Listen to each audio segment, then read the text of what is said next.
অবশেষে পরীক্ষামূলকভাবে চালু হতে যাচ্ছে বহু প্রতীক্ষিত প্রবাসী কার্ড। সরকারের নির্বাচনী অঙ্গীকারের অংশ হিসেবে ফ্যামিলি কার্ড, কৃষক কার্ড ও ক্রীড়া কার্ডের পর এবার প্রবাসীদের জন্য ডুয়েল কারেন্সি সুবিধা সংবলিত এই বিশেষ কার্ড নিয়ে আসা হচ্ছে।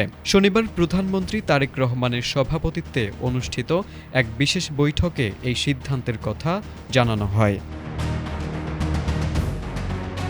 বৈঠকের সিদ্ধান্ত অনুযায়ী আগামী আগস্টের মাঝামাঝি সময়ে পরীক্ষামূলকভাবে এই প্রবাসী কার্ডের উদ্বোধন করা হবে। প্রথম ধাপে জনতা ব্যাংকের মাধ্যমে এই ডেবিট কার্ডটি প্রবাসীদের মাঝে বিতরণ করা হবে।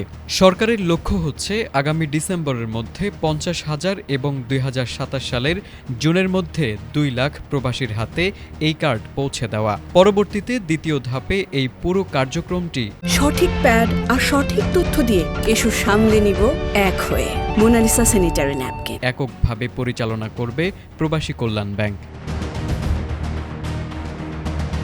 এই একটিমাত্র কার্ডের মাধ্যমে দেশে ও বিদেশে বিমানবন্দর, চিকিৎসা সেবাসহ অন্তত 10টি বিশেষ সুবিধা পাবেন প্রবাসীরা, যার মধ্যে অন্যতম হল দেশে ও বিদেশে কমপ্লিমেন্টারি এয়ারপোর্ট লাউঞ্জ ব্যবহার, বিশেষ ইমিগ্রেশন বুথের সুবিধা এবং আন্তর্জাতিক বিমানবন্দরে মিট অ্যান্ড গ্রিট সুবিধা। এছাড়া বিমানের টিকিট ও হোটেল বুকিংয়ে বিশেষ ছাড়সহ নানা সুবিধা।